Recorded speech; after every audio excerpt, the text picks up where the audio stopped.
అందుకే బట్టి విక్రమార్క గారితో మాట్లాడి సింగరేణి సంస్థ నుంచి సివిల్స్కు ప్రిలిమ్స్ పాస్ అయినా మెయిన్స్ పాస్ అయినా వాళ్ళ ఫీజుల కోసం ప్రోత్సాహకం అందించాలని రాజీవ్ అభయ హస్తం కింద వాళ్ళకు లక్ష రూపాయలు మొదటి విడత రెండోసారి ₹1,00,000 ఇస్తే ఈరోజు చాలామంది మన గిరిజనులు మన బీసీల పిల్లలు ఐఏఎస్లు ఐపీఎస్లు క్లియర్ చేసింది. ఆ పిల్లలు కలవడానికి వచ్చినప్పుడు ఐ ఫెల్ట్ వెరీ హ్యాపీ.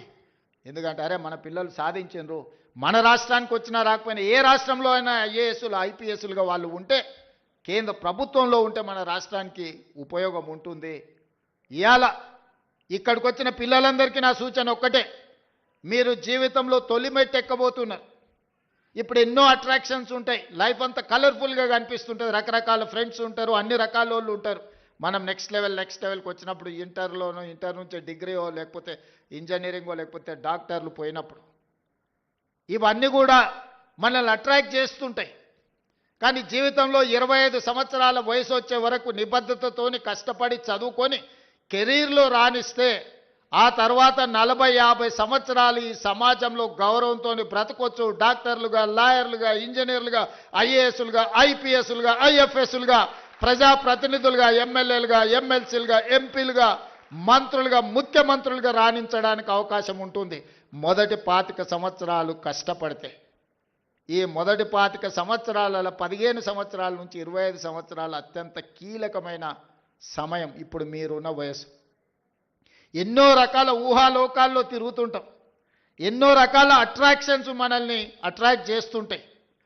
ఆ అట్రాక్షన్స్లో పడి లైఫ్లో మనము డీవియేట్ చేసి వేరే దారిలో పోతే ఆ తర్వాత బతికినంత కాలం దుఃఖంతోనే బతకాలి.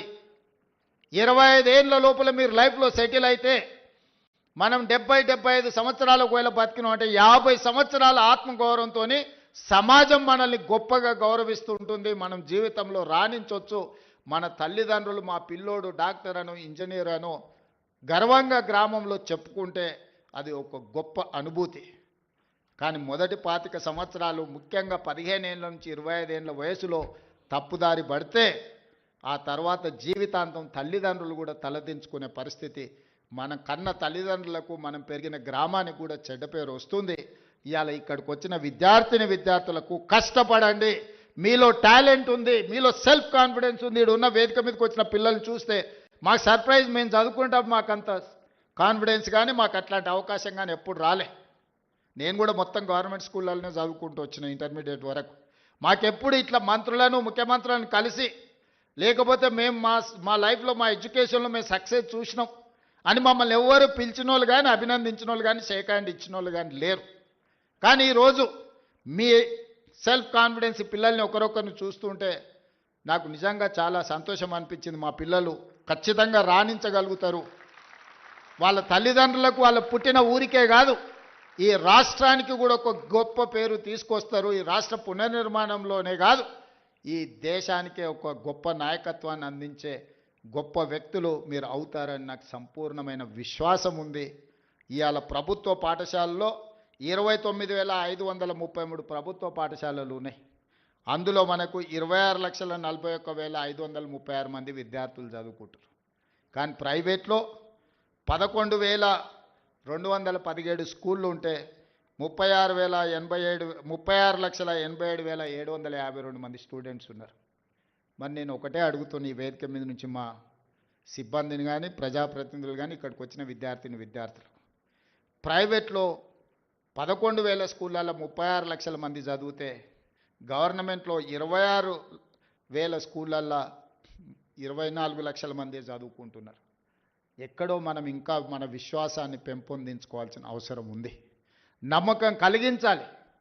ఈరోజు పేదలకు సంపూర్ణమైన విశ్వాసం ప్రభుత్వ పాఠశాలల్లో రెసిడెన్షియల్స్ కావచ్చు, కస్తూర్బా కావచ్చు, అంగన్వాడీ కావచ్చు, పునాదులు పడాలి.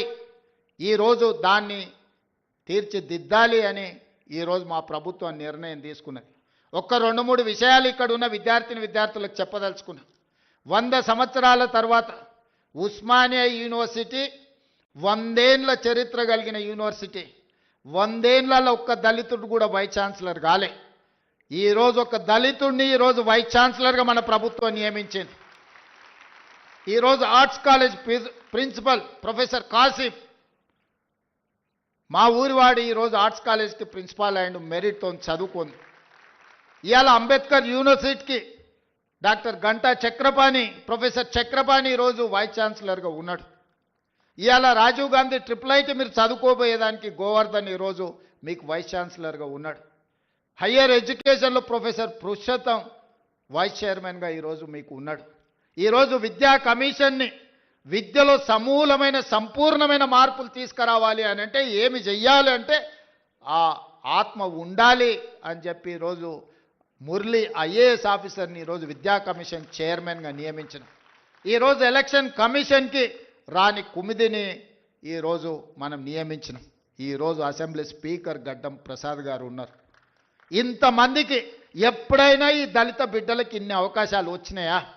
మీరు ఒక్కసారి ఆలోచన చేయండి. ఇవాళ ప్రజాప్రభుత్వం ఉన్నది కాబట్టే అసెంబ్లీ స్పీకర్ ఆయన ముఖ్యమంత్రిని చేస్తాను మోసం చేస్తే ఆయనను అధ్యక్ష అని పిలిచి మైక్ అడుక్కునే పరిస్థితి ఒక దళిత బిడ్డ చేతిలో పెట్టి నువ్వు ఆడ తప్పించుకున్నా ఈడ తప్పించుకోలేవు అని చెప్పి మా సోదరుడు గడ్డం ప్రసాద్ కుమార్ గారిని అసెంబ్లీ స్పీకర్గా ఈరోజు ఇందిరమ్మ రాజ్యంలో ప్రజాప్రభుత్వంలో మనం చేసినాం.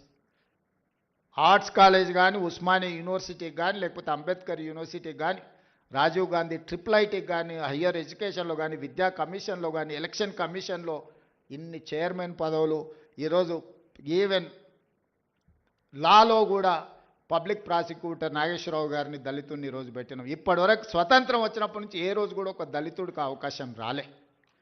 ఇన్ని ఎస్సీ కార్పొరేషన్ ప్రీతం సార్ అది. సో నేను అనేది ఏంటి అంటే ఇవన్నీ కూడా కులం ఒక్కదాంతోనే అవకాశాలు రాలే, వాళ్ళు చదువుకున్నారు కాబట్టి ఇవాళ అవకాశాలు వచ్చినాయి. ఇవాళ ఫైనాన్స్ను మేము తీర్చిదిద్దుతున్నాం అంటే సెంట్రల్ యూనివర్సిటీ స్టూడెంట్ ఈరోజు డిప్యూటీ సీఎంగా సెంట్రల్ యూనివర్సిటీలో చదువుకొని రాణించిన మల్లు బట్టి విక్రమార్క గారు ఈరోజు ఆర్థిక మంత్రిగా డిప్యూటీ సీఎంగా ఉన్నాడు కాబట్టి ఈ నిధులన్నిటిని కూడా ఒక సిస్టమేటిక్గా స్ట్రీమ్లైన్ చేసి మీ దగ్గరికి పంపిస్తున్నాం. దీనికంతా చదువే కారణం. దేశ భవిష్యత్తు తరగతి గదుల్లో ఉంది. ఇవాళ మీరు కష్టపడి చదువుకొని రాణిస్తే ఈ రాష్ట్రానికే మీరు నాయకత్వం వహించే అవకాశం వస్తుంది. మీరందరూ రాణించాలని, మీ జీవితం ఉజ్వలంగా ఉండాలి అని, ఈ ప్రభుత్వం మీకు అండగా నిలబడుతుంది అని, రేవంత్ అన్న అని మీరు ఎప్పుడు పిలిచినా మీకు పలికే నాయకుడిగా మీకు తోడుగా నేను ఉంటానని, మా పిల్లలు రాణించాలి, మా పిల్లలు బాగుండాలి అని నిండు మనసుతో ఈ వేదిక మీద ఉన్న మేమందరం కోరుకుంటున్నాము. మీ మంచే మా మంచి. ఈరోజు ఏది జరిగినా మీరు బాగుంటే ఈ రాష్ట్రం బాగుపడుతుందని సంపూర్ణంగా నమ్ముతూ ఈ పిల్లలందరికీ మనస్ఫూర్తిగా అభినందన తెలియజేస్తున్నా. రాణించండి. ఈరోజు స్పోర్ట్స్ కోసం కూడా ఈరోజు young India skill university, skills లేని వాళ్ళకి స్కిల్స్ నేర్పడానికి యంగ్ ఇండియా స్కిల్స్ యూనివర్సిటీ ప్రారంభించినాం. అదేవిధంగా స్పోర్ట్స్లో రాణించడానికి యంగ్ ఇండియా స్పోర్ట్స్ యూనివర్సిటీని ఈరోజు పెట్టినాం. ఈరోజు పోలీస్లో పనిచేసే వాళ్ళకు యంగ్ ఇండియా పోలీస్ స్కూల్ అంటే ఒక సైనిక్ స్కూల్ లాగా రాణించడానికి young India police school police డిపార్ట్మెంట్లో పనిచేసే వాళ్ళకి పెట్టినాం.